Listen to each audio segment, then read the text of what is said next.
Well, hello. Welcome back. I'm Claire. This is Purple Poppy. Oh dear. Right. Okay. Today I want to talk books. In the world of junk journaling, books is something we seem to accumulate a lot of. We're always looking for old books that offer us beautiful ephemera, and if you're lucky enough to find ones that are really old, then obviously all of these things can be scanned and they become beautiful. So, book type 1. Book type 2, another beautiful book. You can see I got this for the bargain basement of £1 in the local charity shop. Another sought after book, not old enough to be scanned. I mean, if you had the original, it would be worth way too much money to cut up and scan, even though you could, but still offers absolutely fabulous ephemera.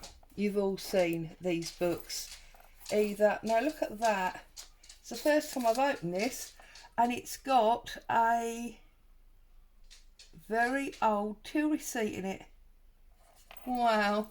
It's lovely when you find extras in a book. I wonder if there's anything else in here. I'm lucky enough that this is the third one of these that I've managed to find. So this one is still complete. So again, you know, it's a book that we buy to use as ephemera. Book type number 2, ephemera that we can't scan. And then, in my opinion, there's book type number 3, and this is a modern, cheaply produced book that's got no real interest inside for ephemera other than the actual age on the book pages. And these books we buy to take the, I have only done one side, look, to take the block out of, see if I can do that quickly while we're chatting, to take the block out of the inside so that we can use the cover. We don't want the book block of this one, not like we do on the other two. So then, there you go. We use this as glue pages, or there's lots and lots and lots of ideas that you can do with book pages. I even made an entire journal, which has long since sold, but of just book pages. Other people have done similar. So this one we've obviously got for the cover. So that's book type number 3. Now, I've got a little project that I'm doing, and I thought I would share with you, which is using book type number 1. Now, I have been lucky enough to get, I think, probably 4 of these now. You saw last year around my birthday, hubby bought me one. Beautiful leather bound. That was actually the surveyor's directory and diary, whereas this is the lawyer's. And obviously well, not obviously, but I have detached the block from the book. Now, the one that I had last year, I did spend a lot of time taking apart and scanning it. And in due course, I will do that also to this one, because whilst the diary and the memorandum areas are similar to the other one, obviously they've got very different notation in them. And that old writing, you know, these notes, they're just beautiful to have and include in journals. So I will have great pleasure scanning and using that. But this does obviously give me a beautiful journal cover. However, there are not many journals that we make that have a spine that's, you know, 3 inches. There's a lot of book pages going into that. It is beautiful with its gold leafing, but I've decided that I am actually going to put this on my bookshelf. I feel I'm going to get far more pleasure from it on my bookshelf. This is all the dry glue, look. Much more pleasure on my bookshelf than I am actually going to get from using it as a journal cover. So what I have got here is these little blocks of wood. Now these are just offcuts that I found in hubby's shed, okay? And all I'm going to do literally is I'm going to go in the middle and I'm going to build this up until it is the right height for this book. Now that's too high, so maybe we need 2 of those. And that's still a bit low, isn't it? So maybe that way and that way. Too high. But you see what I'm doing? I'm building it up until I get right. Now that to me feels like a really good height. So very quick, very simple project. All I'm going to do is take my Yoo-Hoo glue, because we know, and as you can hear, as always, I've knocked something over. Yoo-Hoo will stick just about anything. So I'm going to just Yoo-Hoo the, I need a new one of these actually.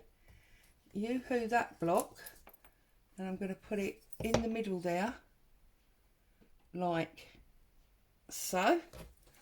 I'm going to Yoo-Hoo that one, and I'm going to cross press that there, and then I'm going to, what's happened there? Excess glue, you don't want that, and I'm going to glue that piece there. Now there's several reasons for doing it in this way. There are other ways that you could do it, and then by putting the book block back on top, that will hold that nice and firm so that it can set solid. Now there's a number of reasons of doing it this way. I could obviously have filled it full of old newspapers or whatever and stuffed it up that way. I could have used one of the old blocks that we don't want, that all we were going to do was cut up, because that would have basically fitted in there with a little bit of expansion. But and that would have required really gluing it all down, which means there's a lot more damage to the cover. But by just gluing those 2 blocks in the middle, I'm only actually damaging that centre area.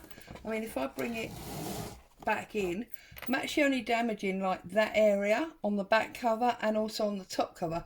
So if at some time I did want to use this cover to make a journal or whatever, then obviously by just prizing that small area off, which I can put any kind, you know how we can cleverly cover up damage in junk journaling, I can put anything on to cover the damage that's caused, and I would again be able to use that book cover if I wanted to. I don't think it's going to happen. I think that beautiful, I think you can see that, that beautiful gold embossed side is going to sit on my bookshelf for a long time to come. Now obviously, if when you're taking the cover off and you do want to do something like this, just move that out of the way, but you happen to damage this, I mean, I can actually see daylight through this. This spine is not very strong at all. Now obviously for junk journaling that is not going to be a problem, because we're going to stitch through this, which means we're going to put another piece of card and some fabric, and that will strengthen it all up nicely.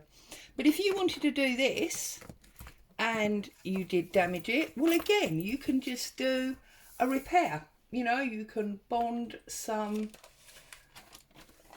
fabric down the spine, seal it up, and that would dry off beautifully and set solid. So as you can see by the cover, probably doing a new journal this type of size And I might take inspiration from the cover and do it some kind of mystery or whatever. Some detective, whatever, I don't know.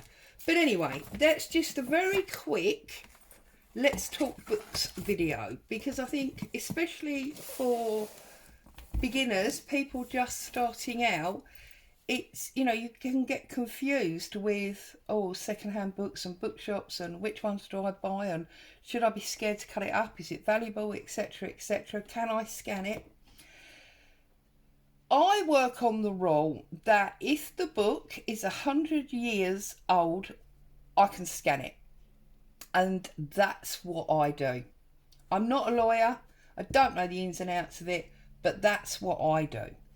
Anything under 100 years, I wouldn't scan. I would just cut it up and use it. So there you go. Book type 1, book type 2, book type 3. Ephemera we can scan, ephemera we can use, a cover we can use. I hope there's been some help, some ideas and some inspiration for you there this morning. As always, take care. Thank you so much for joining me. I'll see you very soon. Bye for now.